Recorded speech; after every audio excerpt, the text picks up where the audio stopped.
Tuhanku, dan ku melompat karena Engkau dahsyat. Engkau selalu ada di setiap jalanku.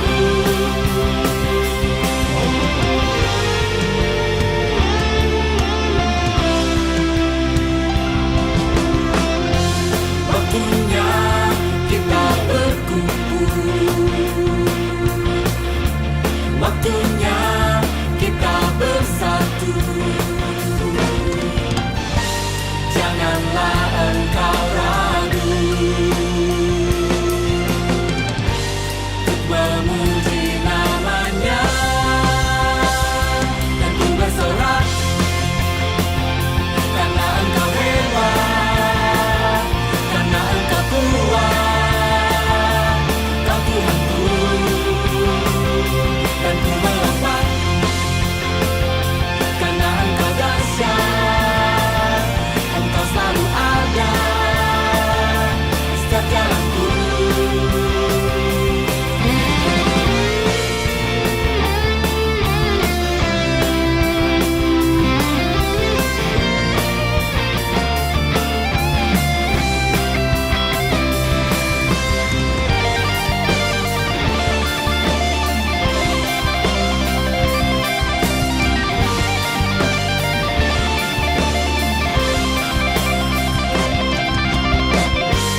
Janganlah engkau ragu untuk memuji namanya, dan ku bersorak karena engkau hebat, karena engkau kuat, kau Tuhanku, dan ku melompat karena engkau dahsyat. Engkau selalu ada di setiap jalanku, dan ku bersorak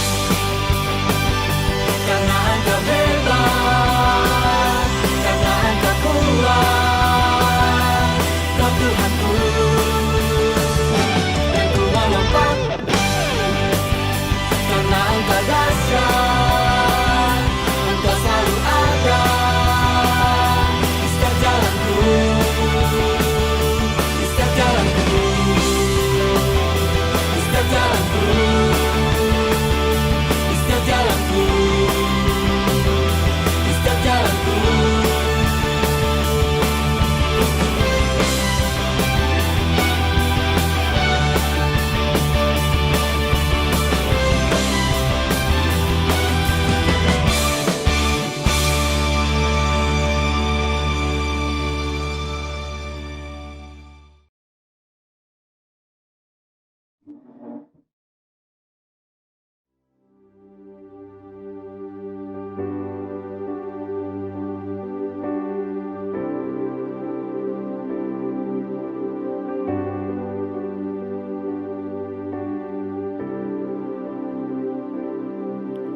Ku cari wajahmu, sujud menyembahmu, menantikan kehadiranmu.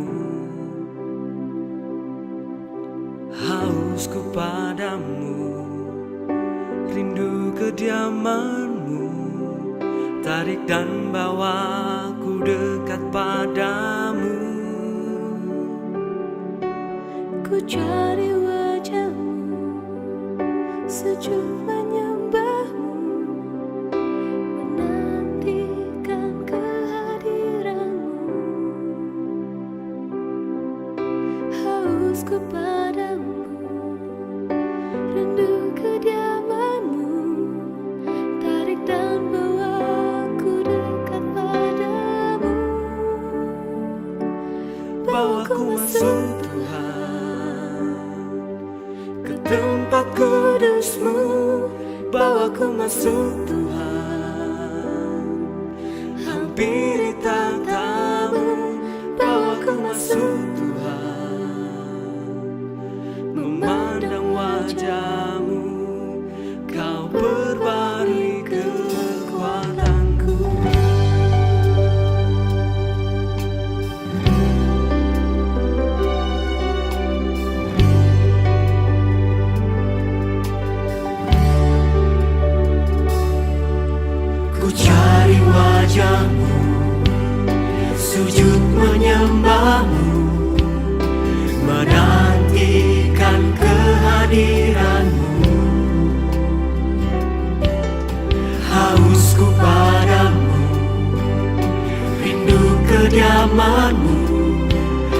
tarik dan bawaku dekat padamu.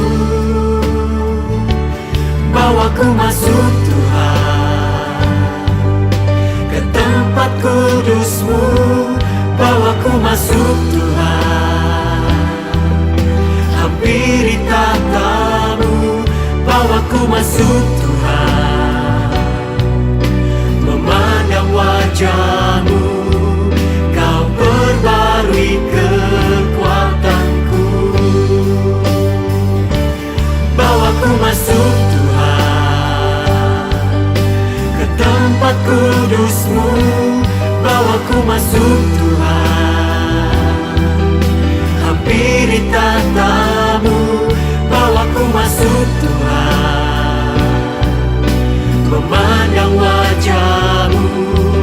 Kau perbarui kekuatanku.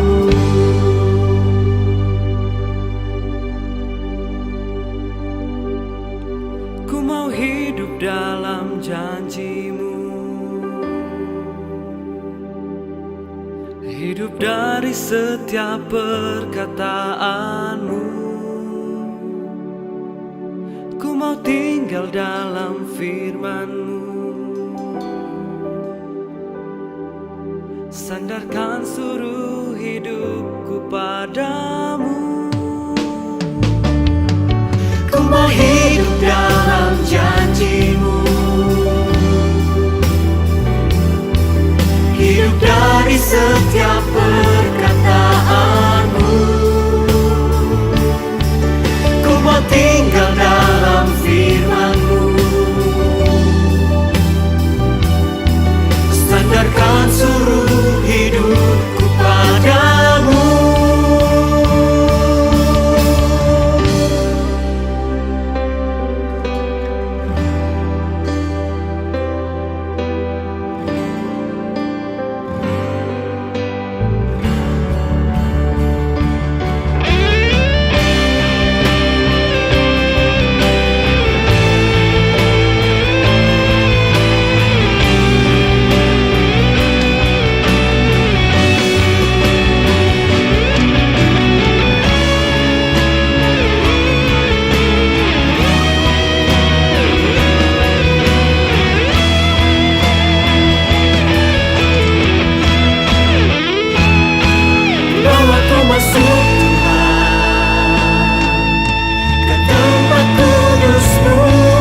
Bawaku masuk Tuhan, hampiri tatamu.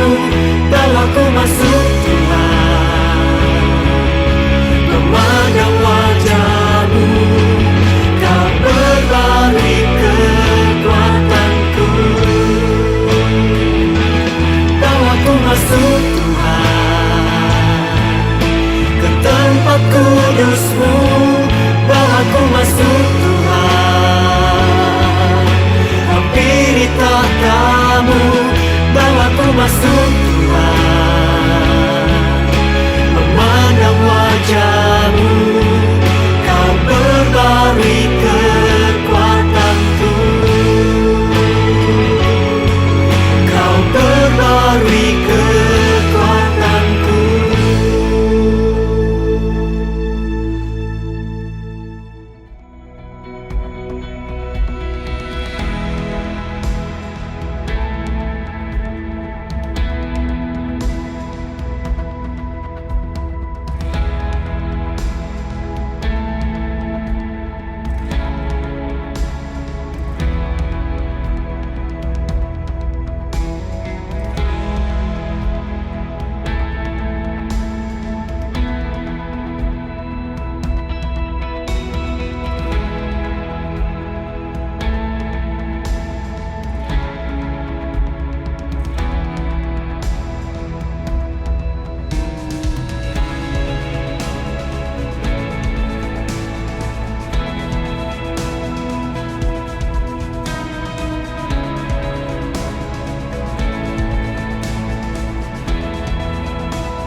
Shalom jemaat Tuhan, bagaimana kabarnya hari ini? Saya berharap kita berada dalam kondisi yang baik-baik aja dan tetap ada di rumah.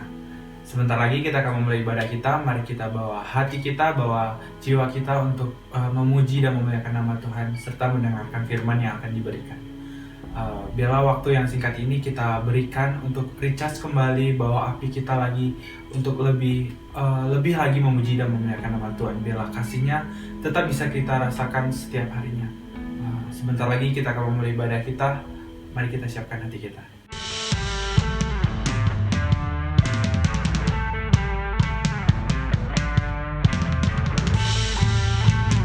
Mari Bapak Ibu Saudara, hari inilah hari yang luar biasa. Mari kita sama-sama memuji dan menyembah Tuhan, Allah yang besar. Haleluya.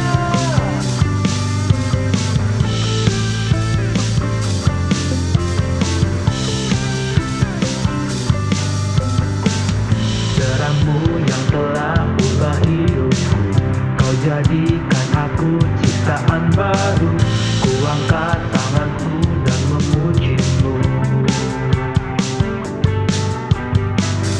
Hidupku tak sama sejak Kau ada, dan kini Engkaulah pusat segalanya. Kasih-Mu kan selalu cukup bagiku. Keagungan-Mu, kedahsyatanmu terpanjang dari indahnya dunia. Segala yang ada telah Kau ciptakan, karya-Mu sungguh tiada taranya.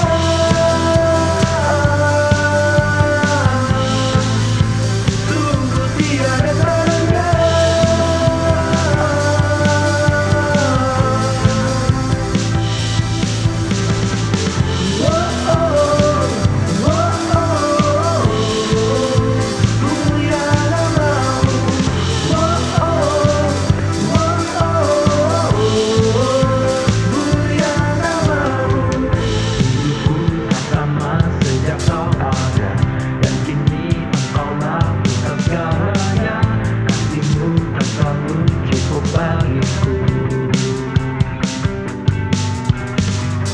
Keagungan-Mu, kedahsyatanmu terpanjang dari indahnya dunia.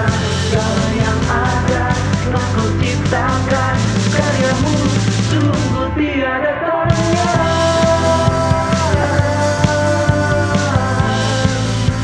Sungguh tiada taranya.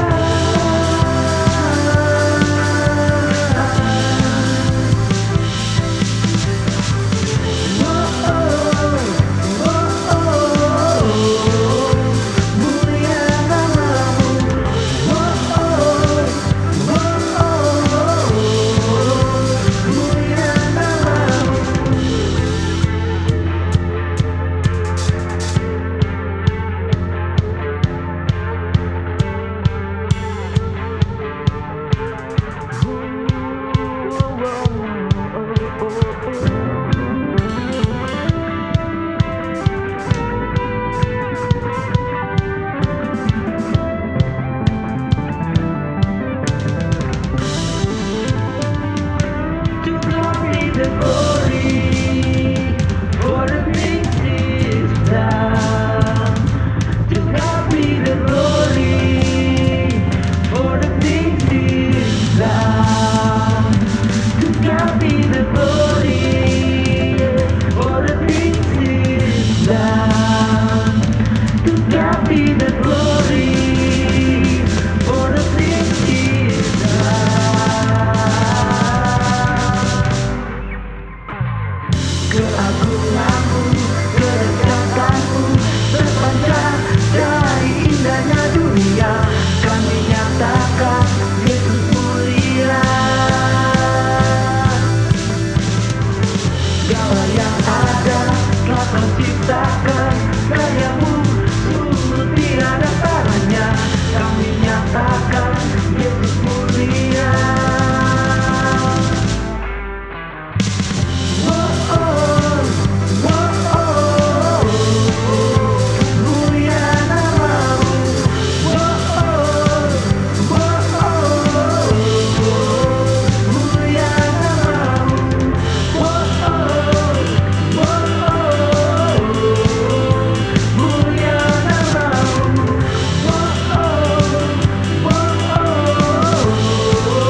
perkasa, begadang berjaya.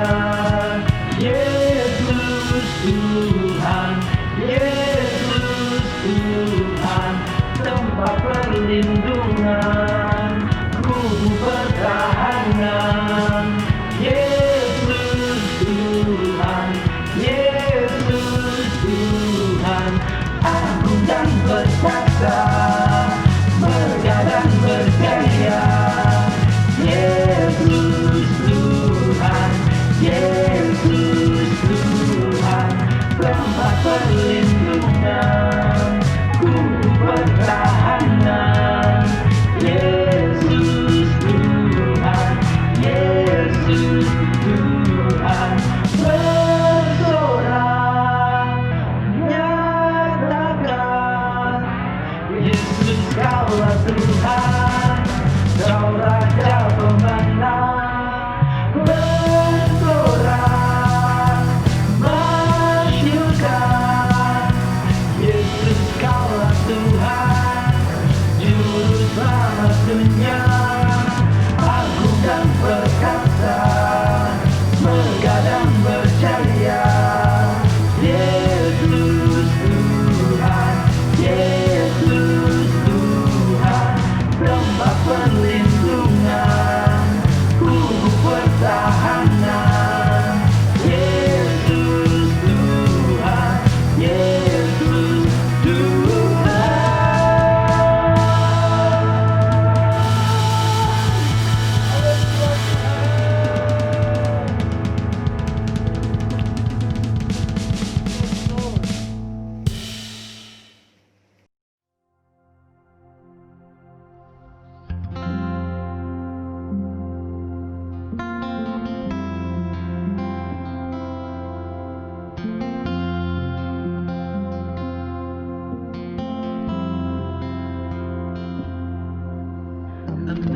Amazing grace, how sweet the sound that saved a wretch like me. I once was lost, but now I'm found. Was blind, but now I see. Was grace that taught my heart to fear, and grace my fears relieved. How precious did that grace appear the hour I first believed. My chains are gone, I've been set free. My God, my Savior has ransomed me. And like a flood, His mercy reigns, unending love, amazing grace.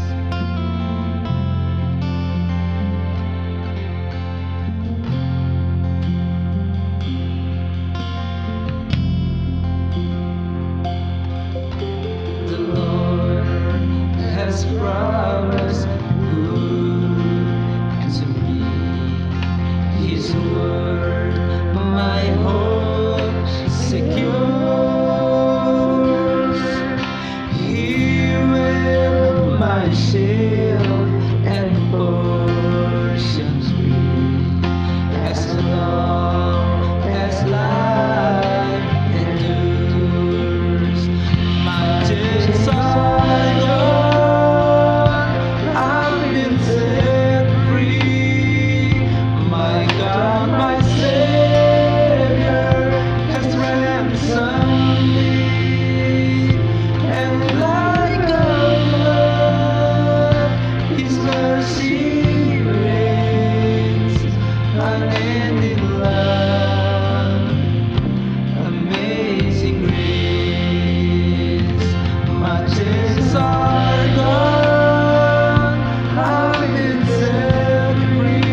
how soon it dissolves like snow. The sun forbade to shine, but God would call me here below. Will be forever mine. Will be forever mine. You are forever mine.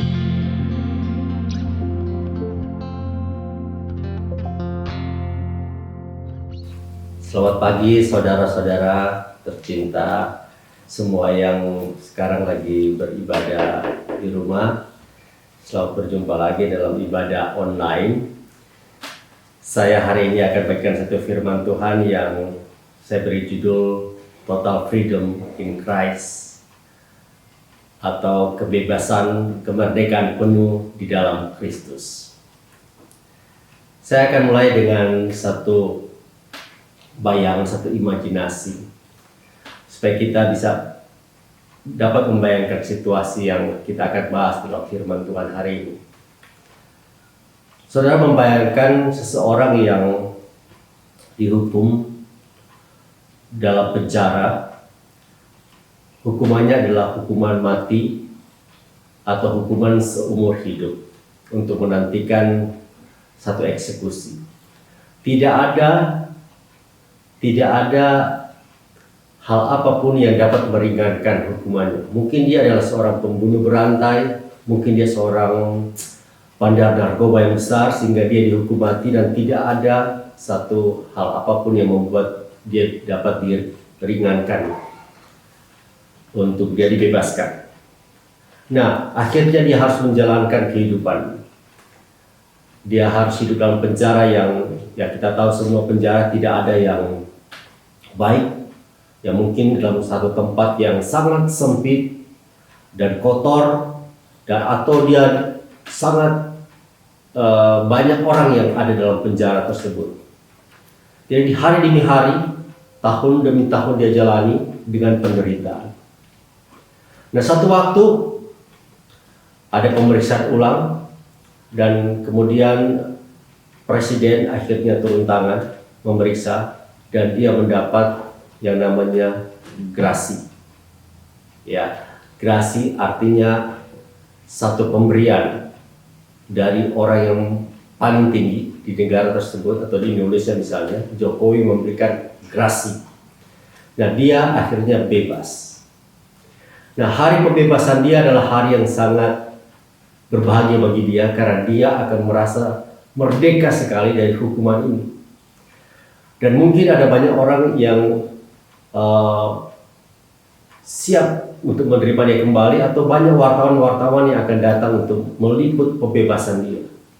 Coba saudara membayangkan hari tersebut dia keluar, kemudian dia melihat udara, dia melihat langit yang berbeda dengan di penjara, suasana kebebasan yang dia nantikan. Waktu dia berjalan, tiba-tiba dia mulai berpikir, waduh, ini dunia di luar mungkin saya tidak sanggup. Saya tidak bisa melakukan seperti yang saya sudah biasa lakukan di penjara. Saya sudah terbiasa dengan di penjara. Apakah lebih baik saya kembali? Ini satu contoh saudara. Apakah seorang seperti dia berpikir demikian, dia kembali ke penjara dan dia bilang, tidak, saya tidak akan pergi lagi ke tempat di luar, saya mau kembali ke penjara. Tentu saja kita melihat bahwa itu satu hal yang konyol. Sangat konyol untuk seorang yang sudah dibebaskan untuk kembali lagi masuk dalam penjara. Nah, hari ini saya akan berbicara dari firman Tuhan di Galatia pasal yang kelima tentang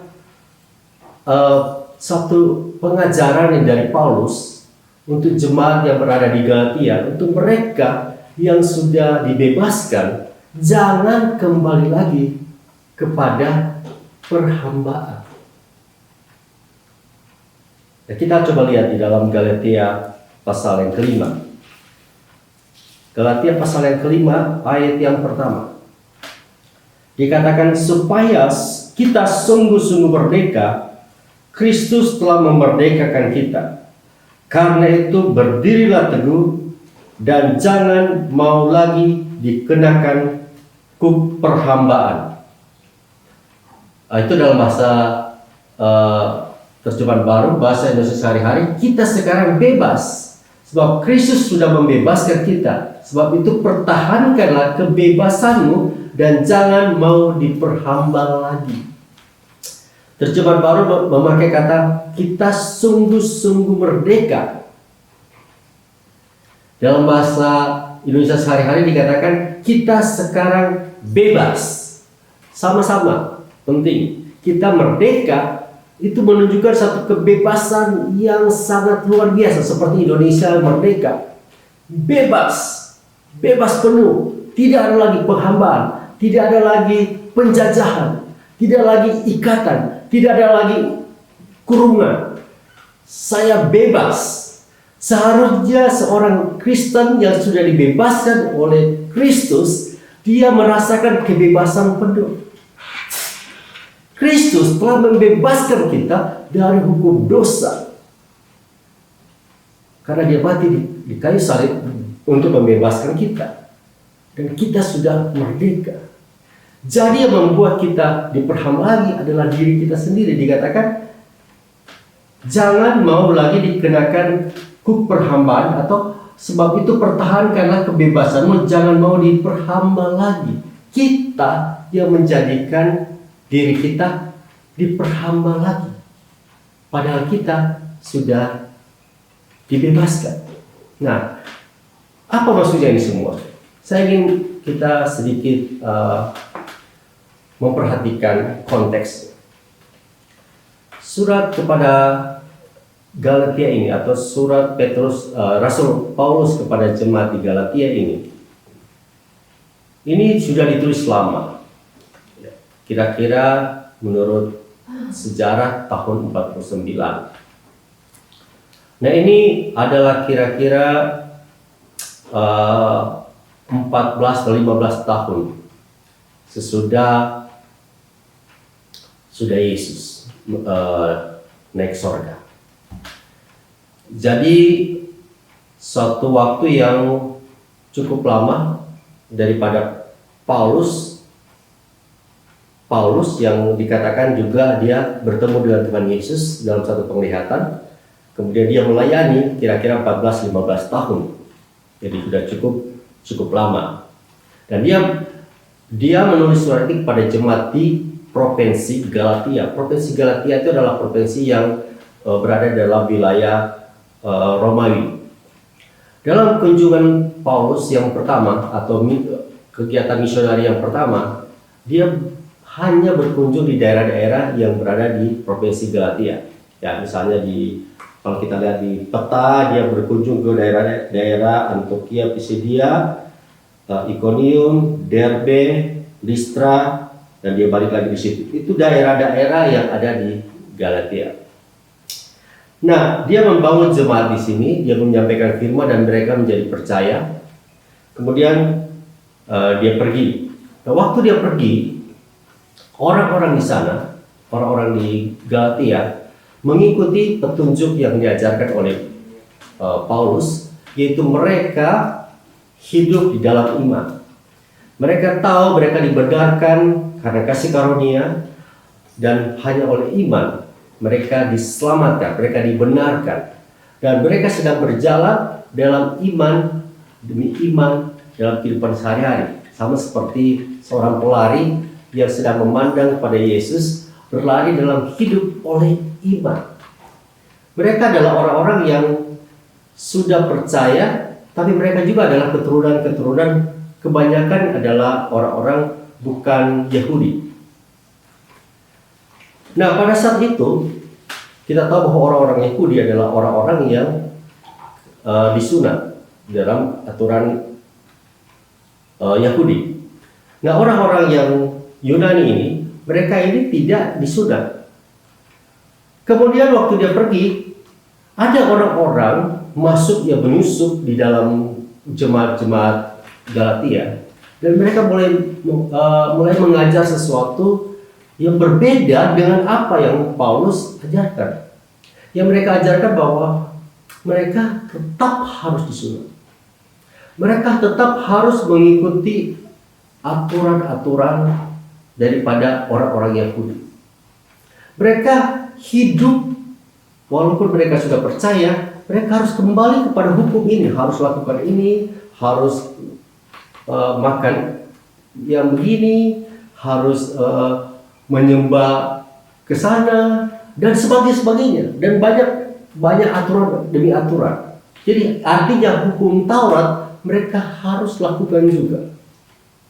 Dan Paulus mendengar itu, Paulus menulis surat kepada jemaat di Galatia.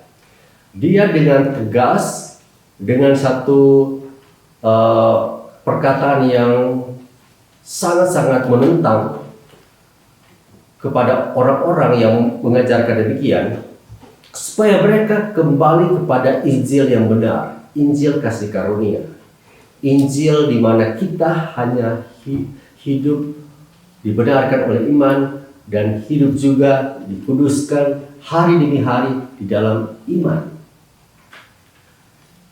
Dan jemaat di Galatia ini sempat juga dihasut untuk meragukan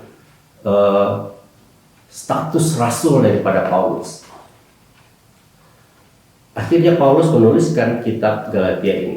Jadi kita lihat bahwa kitab Galatia pasal yang kelima ada hubungan dengan pasal-pasal sebelumnya, karena ini satu keutuhan.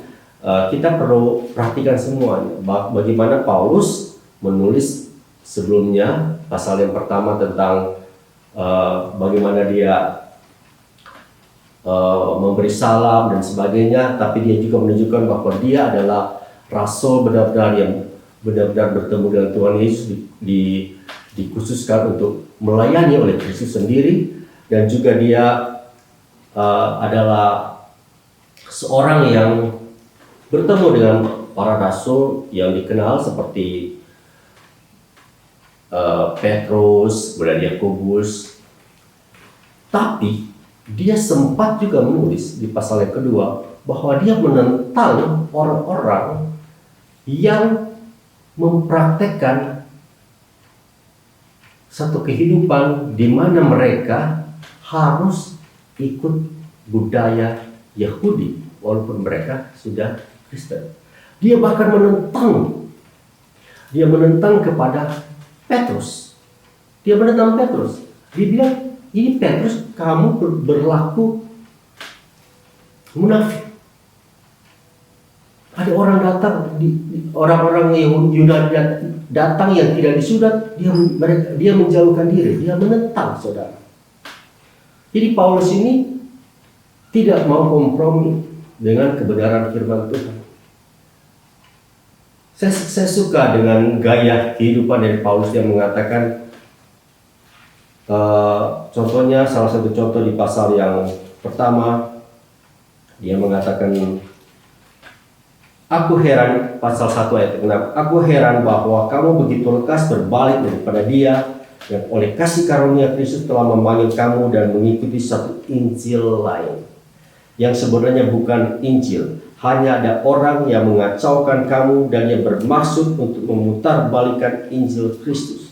Tapi sekalipun kami atau seorang malaikat dari sorga yang memberitakan kepada kamu satu Injil yang berbeda dengan Injil yang telah kami beritakan kepadamu, terkutuklah dia. Seperti yang telah kami katakan dahulu, sekarang kukatakan sekali lagi, jikalau ada orang yang memberitakan kepadamu suatu Injil yang berbeda dengan apa yang telah kamu terima, terkutuklah dia. 2 kali ayat yang sama mengatakan, kalau ada orang, siapapun dia, termasuk saya, mau dia rasul, mau dia pengajar, mau dia orang yang berpengaruh, kalau dia mengajarkan Injil yang berbeda, Injil yang lain yang tidak menurut Kristus, terkutuk dia. Bahkan Paulus mengatakan, jadi bagaimana sekarang? Adakah ku cari kesukaan manusia atau kesukaan Allah? Adakah ku coba berkenan pada manusia? sekiranya aku masih mau mencoba berkenan kepada manusia, maka aku bukanlah hamba Kristus.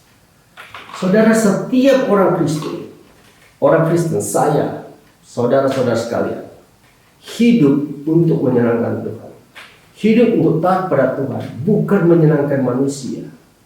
Kita mau ikut kebenaran firman Tuhan. Kalau ada orang-orang yang mengajarkan yang lain, kita tidak perlu ikuti. Siapapun. Jadi Paulus dengan tegas mengatakan dia tidak mau menyenangkan manusia. Tidak mau mencoba hal apapun untuk membagikan satu firman Tuhan yang man please, ya, yang menyenangkan, enak didengar. Nah, jadi kita kembali ke pasal yang kelima. Jadi hari ini saya juga mau membagikan satu firman yang saya rasa adalah sesuatu yang sangat baik untuk kita kembali kepada basicnya, pada dasar, bahwa hidup kita adalah hidup hanya oleh iman dan terus oleh iman. Jangan kembali lagi kepada hukum-hukum Taurat. Kita sudah bebas. Bebas dalam apa? Bebas dalam segala hal. Bebas di dalam dosa dan bebas di dalam kehidupan hukum Taurat, tuntutan hukum Taurat. Nah, ini sebenarnya yang terjadi di dalam prakteknya. Seringkali kita sudah percaya pada Kristus, kemudian kita mulai merasa bahwa kita harus hidup sesuai dengan tuntutan Kristus. Tapi yang kita lihat adalah satu ketaatan kepada hukum. Kekristenan itu bukan hukum dan peraturan. Kekristenan itu adalah hubungan kita dengan Tuhan. Kita dekat dengan Tuhan, kita merasakan kasih Tuhan, dan kita mau membalas kasih Dia, kita taat kepada Dia. Jangan mencoba menyenangkan Tuhan dengan peraturan-peraturan. Saudara memuji Tuhan, jangan saudara berpikir, kalau saya memuji Tuhan, Tuhan lebih senang. Saya berdoa, wah Tuhan senang saya berdoa. Saya melakukan ini, wah Tuhan senang. Tapi kalau saudara tidak melakukan, saudara rasa tertuduh. Wah, saya tidak bisa melakukan ini. Saya tidak memuji Tuhan dengan sebaiknya. Saya gagal. Saya banyak melakukan dosa. Saudara merasa itu satu hal yang membebani saudara. Saudara akhirnya rasa bersalah. Dan waktu saudara mau kembali, saudara melihat begini. Oh Tuhan, saya sudah bersalah. Saya pasang lagi peraturan. Saya mulai hari ini saya bertekad. Saya mau lakukan ini, saya mau lakukan ini, saya mau melakukan ini. Saya tidak mau mengikuti ini, saya tidak mau mengikuti yang sana. Saya mencoba berusaha dengan tekad yang kuat untuk saya hidup sesuai dengan peraturan Tuhan. Dan saudara gagal lagi. Saudara rasa bersalah lagi.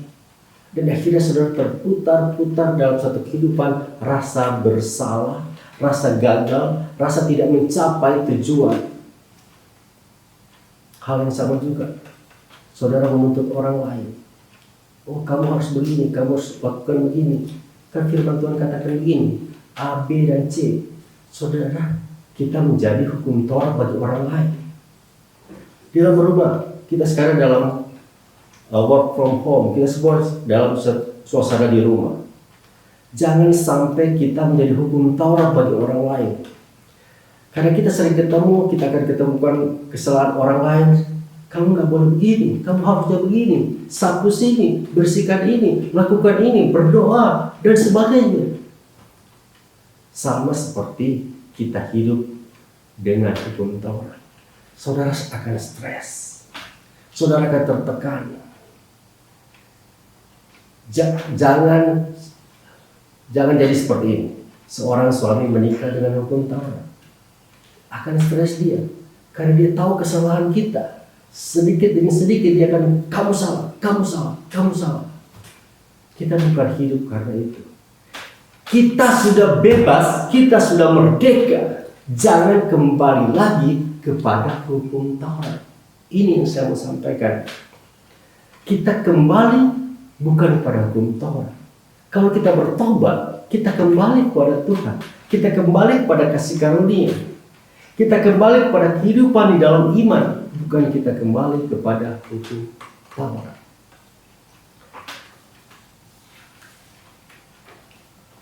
Kalau kita perhatikan di Galatia yang pasal yang kelima tadi, Paulus mengatakan di ayat yang kedua, sesungguhnya aku Paulus berkata, jikalau kamu menyunatkan dirimu, Kristus sama sekali tidak akan berguna.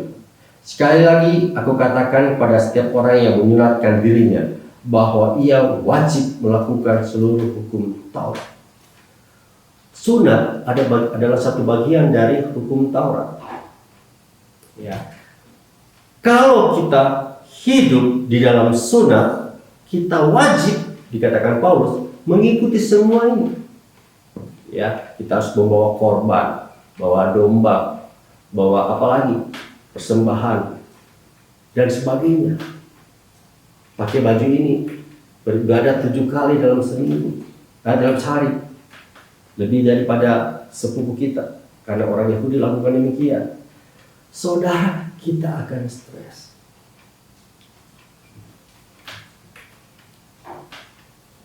Tapi yang sebenarnya harus terjadi adalah pasal yang kelima. Sebab oleh roh dan karena iman, kita menantikan kebenaran yang kita harapkan. Jadi sebenarnya kehidupan itu adalah kehidupan dalam roh dan kehidupan di dalam iman. Itu sebenarnya yang kita harus kembali. Paulus juga mengatakan ayat 6, sebab bagi orang-orang yang ada dalam Kristus Yesus, hal bersunat tidak mempunyai suatu arti, hanya iman yang bekerja oleh kasih. Kembali lagi kepada iman. Tidak bersunat tidak ada artinya apa-apa. Nah, kemudian Paulus mengatakan demikian. Dahulu kamu berlomba dengan baik. Siapakah yang menghalangi kamu sehingga kamu tidak menuruti kebenaran lain? Apa maksudnya ayat ini? Ayat ini mengatakan kita sedang berlari. Dulu kita berlari dalam iman. Kemudian ada orang yang mulai datang menghasut.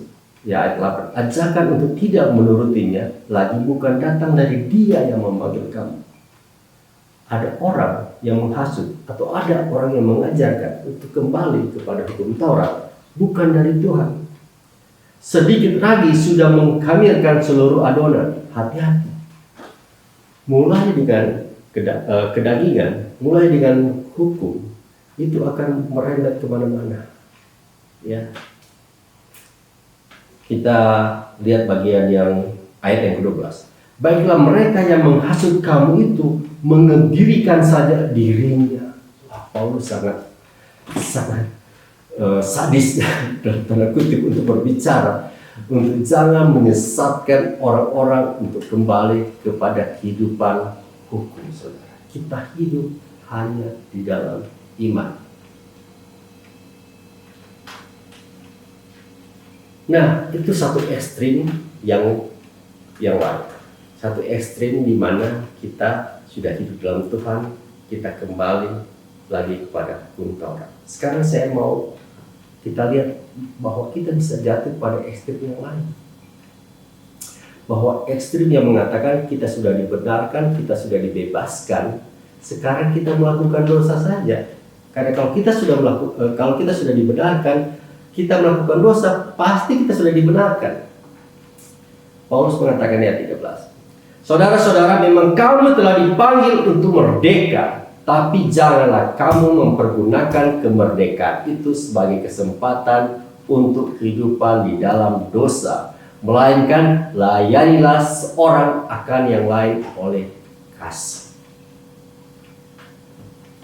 Iblis suka mendorong orang dalam dua posisi, ya, satu posisi terlalu ujung ke kiri ekstrim, satu posisi ekstrim ke kanan. Dan dia mendorong banyak orang yang sudah percaya kepada Tuhan untuk punya kasih karunia yang salah. Mereka berpikir hidup saja dalam dosa, kan ada kasih karunia. Kalau banyak melakukan dosa, banyak kasih karunia. Kita dipanggil untuk hidup mengikuti Tuhan terus-menerus, diperbarui dari hari ke hari, dikuduskan dalam hari ke hari, Semakin kita mengenal Tuhan, semakin kita mengasihi Tuhan, kita seharusnya hidupnya lebih baik, lebih kudus, lebih suci, lebih taat ke firman Tuhan, dan yang terutama lebih mengasihi orang lain. Ayat 14, sebab seluruh hukum Taurat tercakup dalam satu firman ini, yaitu kasihlah sesama manusia seperti dirimu sendiri. Tapi jikalau kamu saling menggigit dan saling menelan, awaslah supaya jangan kamu saling membinasakan. Kita hidup di dalam kasih, kita sudah menuruti hukum Taurat.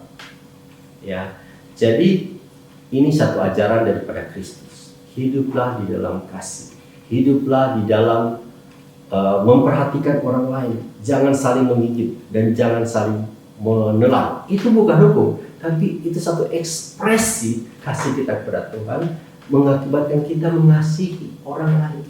Karena Tuhan sudah mengasihi kita, kita juga harus mengasihi orang lain. Itu bukan hukum, tapi itu adalah satu buah-buah kebenaran dari orang yang hidup di dalam Tuhan.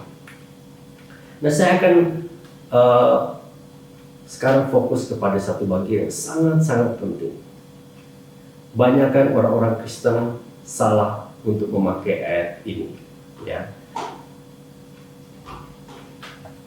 Mereka melihat di dalam Galatia 5, ya, ayat yang 19, bahwa ada perbuatan yang tidak baik disebut perbuatan daging, yaitu percabulan, cemaran hawa nafsu, penyembahan berhala, sihir, perseteruan, perselisihan, iri hati, amarah, kepentingan diri sendiri, percederaan, roh pemecah, kedengkian, kemabukan, pesta pora dan sebagainya. Terhadap semuanya itu kuperingatkan kamu seperti yang telah kubuat dahulu, bahwa barang siapa melakukan hal yang demikian, ia tidak akan mendapat bagian dalam kerajaan Allah. Jadi orang mulai berpikir, oh, saya harus melakukan, harus menjauhi hal-hal ini supaya saya masuk dalam kerajaan Allah. Saya tidak boleh berpesta, saya tidak boleh mabuk, saya tidak boleh marah, saya tidak boleh mementingkan diri sendiri. Saya akan melakukan itu supaya saya dibenarkan. Apa yang sebenarnya saya lakukan? Dibaca ayat 22. Buah roh adalah kasih, sukacita, damai sejahtera, kesabaran, kemurahan, kebaikan, kesetiaan, kelemah lembutan, kepuasan diri. Wah, saya harus melakukan hal ini. Saya harus berdamai, hidup dalam kasih, sukacita. Ini saya tulis. Jadi, saudara, kita kembali lagi pada hukum Taurat kalau kita melakukan demikian. Tuhan tidak mengatakan kita melakukan ini. Buah roh adalah kasih. Sesudah kita hidup di dalam roh dan akibatnya kita tidak menuruti keinginan daging, kita akan berbuah. Jadi yang paling penting adalah hidup di dalam roh. Makanya dikatakan, ya, saya lewati tadi, maksudku ialah, jadi satu fokus. Maksudku ialah hiduplah oleh roh, maka kamu tidak akan menuruti keinginan daging. Sebab keinginan daging berlawanan dengan keinginan roh, dan keinginan roh berlawanan dengan keinginan daging. Karena dua-duanya bertentangan, sehingga kamu setiap kali tidak melakukan yang kamu kehendaki. Akan tetapi, jikalau kamu memberi dirimu dipimpin oleh roh, maka kamu tidak hidup di bawah hukum Taurat. Bagaimana supaya saudara tidak lagi tertarik dalam untuk melakukan hukum Taurat? Saudara hidup, saudara dipimpin di dalam roh. Hidup dalam roh dalam bahasa Inggris dikatakan walk in spirit. Dipimpin di dalam roh artinya led by the Spirit. Kehidupan kita yang paling penting sekarang bukan mengikuti hukum Taurat, hukum-hukum, tapi membiarkan diri kita dipimpin oleh Roh Kudus. Bagaimana supaya caranya kita dipimpin oleh Roh Kudus? Untuk orang dipimpin oleh Roh Kudus, pertama tentunya dia harus lahir baru. Saudara masih ingat Yakobus di Nikodemus di Yohanes pasal yang ketiga datang pada Yesus pada malam hari. Dia seorang Farisi, dia seorang ahli Taurat, dia tahu kebenaran firman Tuhan, dia banyak sekali mengerti tentang kitab-kitab hukum Taurat, kitab Musa dan sebagainya. Dia datang pada Yesus, kemudian dia mengatakan, Rabi, Yohanes 3 ayat 2, kami tahu bahwa engkau datang sebagai guru yang diutus Allah. Sebab tidak ada seorang pun yang dapat mengadakan tanda-tanda yang engkau adakan jika Allah tidak menyertai. Dan Yesus menjawab padanya, aku berkata kepadamu, sesungguhnya jika seorang tidak dilahirkan kembali, ia tidak dapat melihat kerajaan Allah. Seorang harus lahir kembali, ya, dilahirkan di dalam roh, baru dia bisa hidup di dalam roh. Setelah dia lahir baru, Roh Kudusnya ada dalam kehidupannya dia, dan kemudian dia perlu dipimpin hari demi hari di dalam roh. Tuhan Yesus sendiri dipimpin dalam roh. Bahkan sesudah ada suara dari sorga mengatakan, inilah anakku yang kekasih, padanya aku berkenan, waktu dia dibaptis air. Dikatakan firman Tuhan, Yesus dipimpin oleh roh dan dibawa ke padang gurun selama 40 hari, 40 malam, dan dia berpuasa di sana. Dipimpin roh bukan suatu hal yang dimana kita dalam kondisi yang baik-baik saja, sama seperti Yesus bisa dibawa dalam padang gurun. Tidak penting kita berada di mana, yang penting kita dipimpin oleh roh. Tidak penting kita sekarang beribadah di rumah. Tidak penting kita sekarang dalam suasana seperti ini. Kalau kita dipimpin oleh roh, tidak ada masalah. Ini sangat penting, saudara. Apa artinya dipimpin oleh roh? Dituntun oleh roh, sama seperti seorang anak kecil dituntun oleh orang tuanya, dibawa ke mall misalnya, dia harus dipegang, ya, dibawa, dijaga supaya dia tidak tersesat atau dia tidak diculik dan sebagainya. Waktu dia belum bisa memilih melakukan sesuatu, dia dituntun, diarahkan. Demikian juga seorang gembala yang menuntut domba-dombanya. Gembala yang baik adalah gembala yang menuntut domba-dombanya. Dibawa dalam padang rumput, dibawa dalam air, dibawa melewati lembah kekelaman. Tidak masalah dia berada di mana, yang penting dia dituntun oleh gembala. Kita ini sekarang harus setiap hari, setiap saat, apapun yang terjadi, membiarkan diri dipimpin oleh Roh Allah. Saya pernah satu waktu berada di waktu liburan di Eropa, karena waktu itu saya kuliah di sana. Itu adalah rekreasi selama 2 minggu di pegunungan Alpen, dan kita diberikan fasilitas untuk belajar main ski di pegunungan Alpen selama 12 hari, dan itu bukan cuma sekedar bermain, tapi satu kursus resmi dari tingkat yang paling dasar ke tingkat yang paling susah. Kalau kita dapat mengikuti semua tingkatan, ya tidak semua orang bisa mengikuti, tapi kalau kita serius, kita bisa mengikuti dalam satu tingkatan ke tingkatan yang lain. Dan menarik bahwa di dalam pelajaran ski itu, tingkat yang paling dasar adalah tingkat di mana kita dikasih peralatan, kemudian kita ditaruh di satu tempat yang ada salju yang seperti gunung, bukit ya, seperti itu, yang luas. Tidak ada jurang, semuanya luas dan saljunya sangat empuk. Kemudian kita belajar, hari pertama adalah belajar jatuh. Ya, menarik, belajar jatuh. Bagaimana jatuh yang aman? Karena setiap pemain ski pasti jatuh. Dia berhentinya kebanyakan jatuh. Tapi kita harus belajar bagaimana jatuh yang aman. Jadi jatuh, tangannya harus seperti apa, kakinya harus seperti apa, supaya tidak fatal. Jadi mereka akan membiarkan kita maju pada level berikut kalau kita sudah belajar jatuh dengan aman. Ya, kita mulai main ski tingkat dasar seperti itu. Setelah kita lolos, kita akan dalam 1-2 hari kemudian kita lolos, kita akan pindah ke tempat yang lain. Tempat yang lain yang sudah lebih berbahaya, lebih sulit, ya saljunya sudah lebih es, sudah lebih keras. Kemudian kita mulai main sliding, mulai bergeser seperti itu. Tapi selalu ada pelatih yang menuntun kita, mengajar. Oke, belok ke kiri, kakinya seperti ini, jongkok, matanya lihat ke saya, ikuti persis kaki saya. Jadi akhirnya kita hanya mengikuti apa saja yang dia lakukan. Setelah kita terampil seperti yang diajarkan, ya hari berikutnya ini selama 12 hari kita berpindah-pindah. Kita kepindah ke level yang lain. Ya, biasanya ada warnanya, hijau, warna kuning, warna merah, dan sebagainya. Nah, waktu kali yang berikut adalah tingkat yang ketiga, tingkat yang kita dibawa ke tempat yang lebih tinggi, lebih susah, mulai ada jurang-jurang. Dan kita harus naik seperti helipad gitu ya.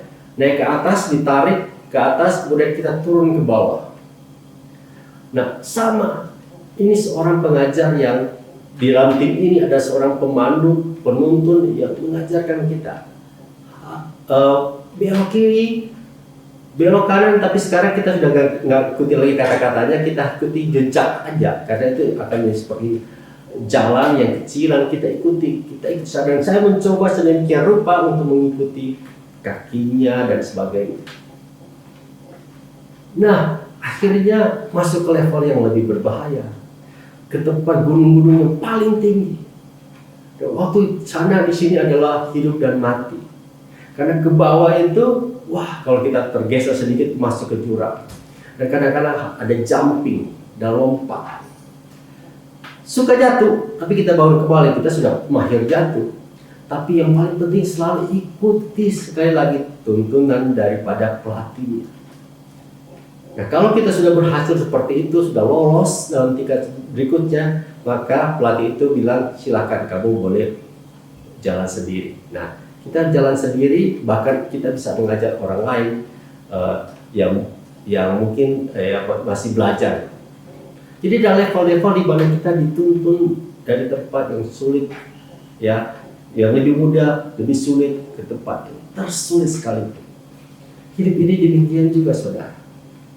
Ya, hari demi hari kita mungkin memasuki masa-masa di mana kita social distance, kita belajar di rumah, kita berbisnis di rumah. Dan satu waktu mungkin kita akan harus berdamai dengan keadaan, ya, new normal. Tidak usah takut, saudara.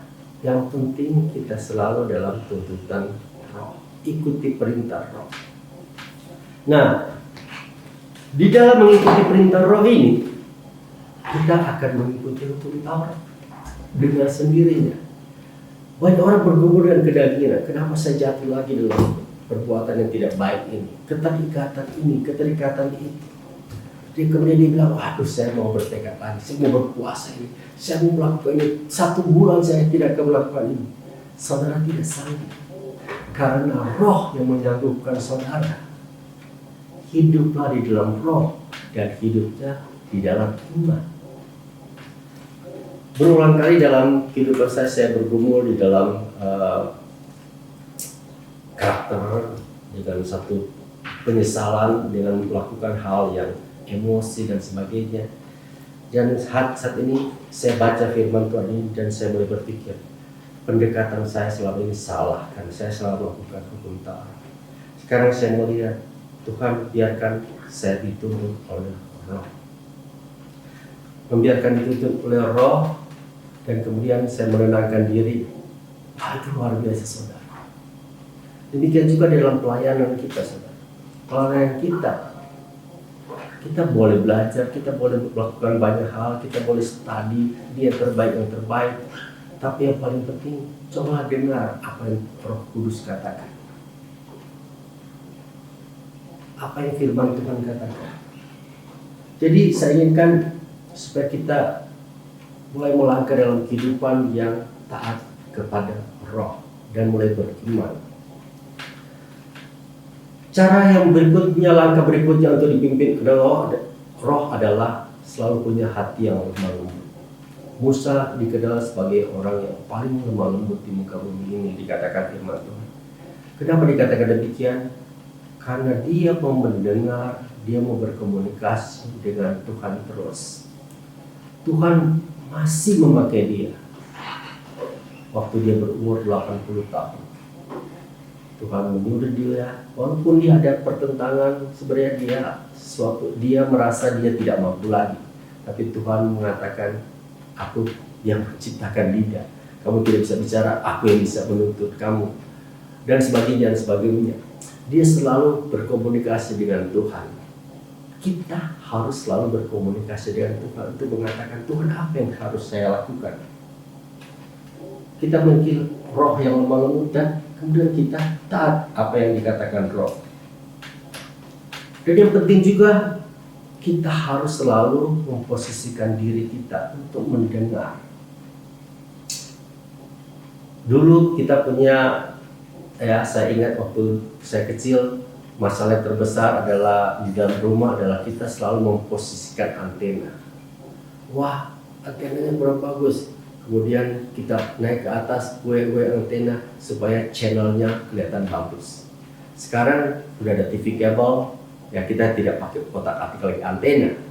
Tapi sekarang banyak wifi, ya, dan HP, handphone, yang kita harus posisikan supaya kita punya sinyal yang kuat untuk menerima atau bahkan mengirim. Dan demikian juga selalu punya telinga yang mendengar, punya hati yang mau taat, memposisikan diri. Apa sebenarnya yang roh mau katakan? Makanya di dalam kitab Wahyu dikatakan, barang siapa punya telinga, hendaklah dia mendengar apa yang dikatakan roh bagi jemaat. Apakah kita mau mendengarkan hari ini, besok, dan seterusnya, setiap pergumulan, setiap langkah kehidupan kita? Tuhan, saya mau dengar apa yang roh katakan. Dan sewaktu kita mendengar, kita taat. Iman itu adalah percaya akan janji Tuhan. Iman itu percaya akan firman Tuhan. Apa yang Tuhan katakan, apa yang Roh Kudus katakan. Makanya Paulus mengatakan ini bagian terakhir yang saya mau katakan di Galatia 2 ayat 20. Paulus mengatakan demikian. Namun aku hidup, tapi bukan lagi aku sendiri yang hidup, melainkan Kristus yang hidup di dalam aku. Dan hidupku yang kuhidupi sekarang di dalam daging adalah hidup oleh iman dalam Anak Allah yang telah mengasihi aku dan menyerahkan dirinya untuk aku.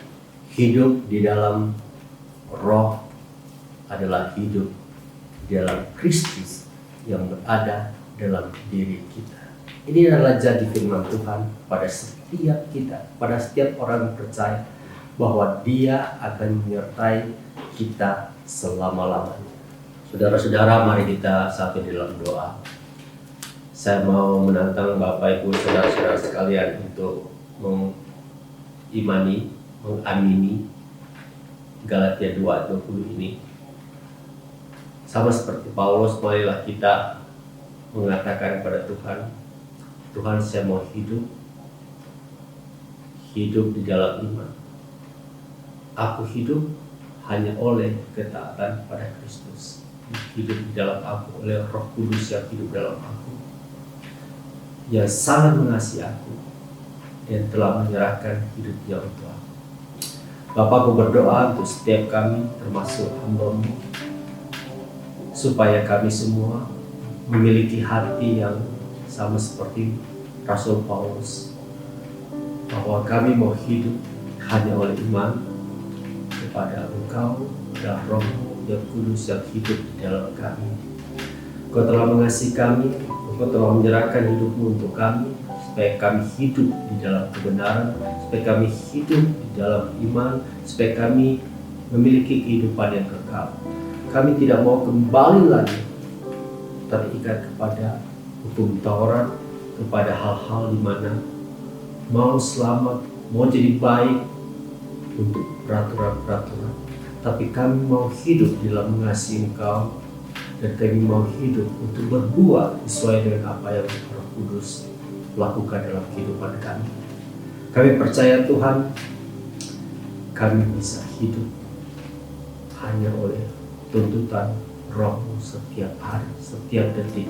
Jadikanlah kami hamba yang taat dalam kebenaran, taat di dalam firman, taat dalam tuntunan Engkau sebagai Gembala yang agung, dan kami adalah domba-domba. Di dalam nama Yesus Tuhan dan Juru Selamat kami yang hidup, kami berdoa. Amin.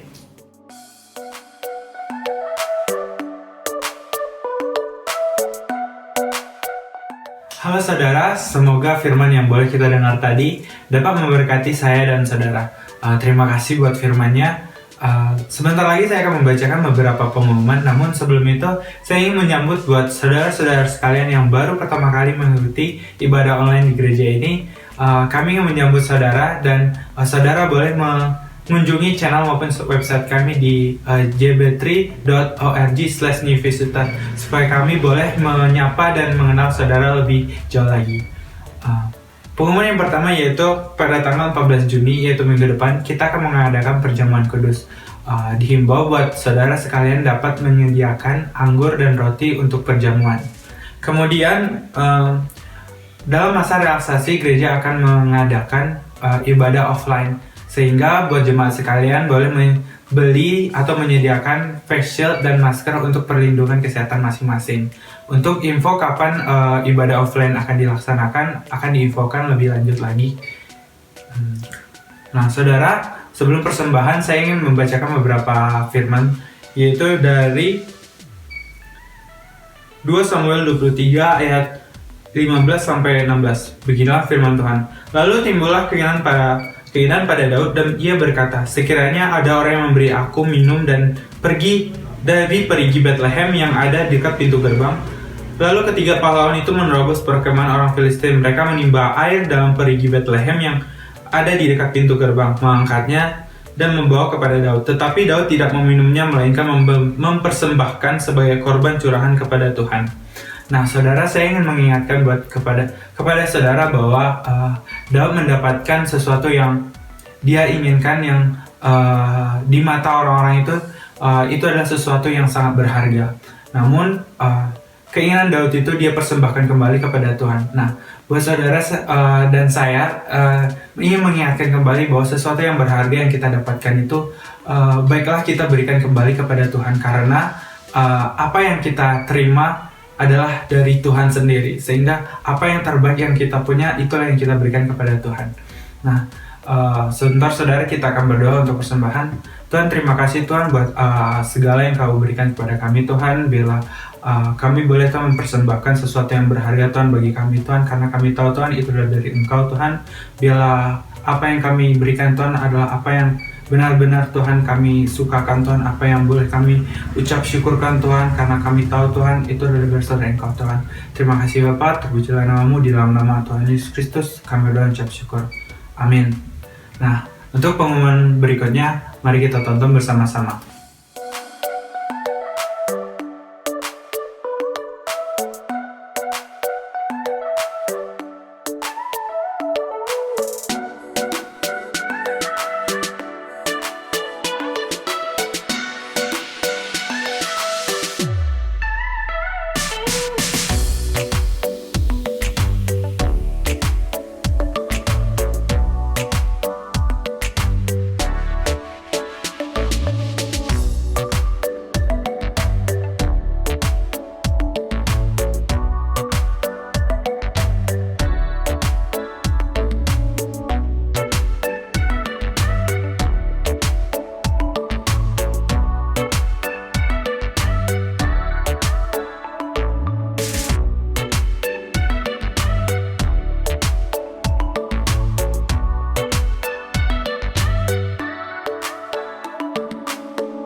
Sekarang bagaimana saudara-saudara?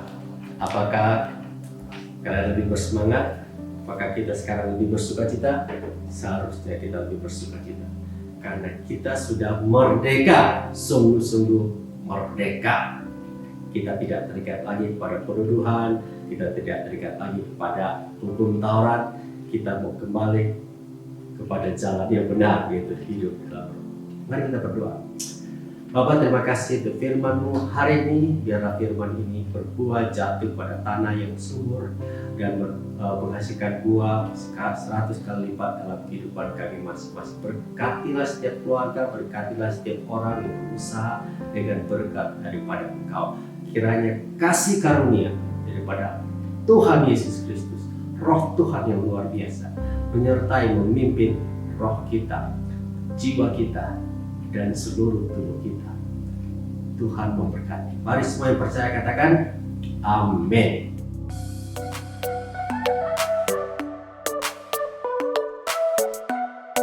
Nah saudara, ibadah kita telah selesai.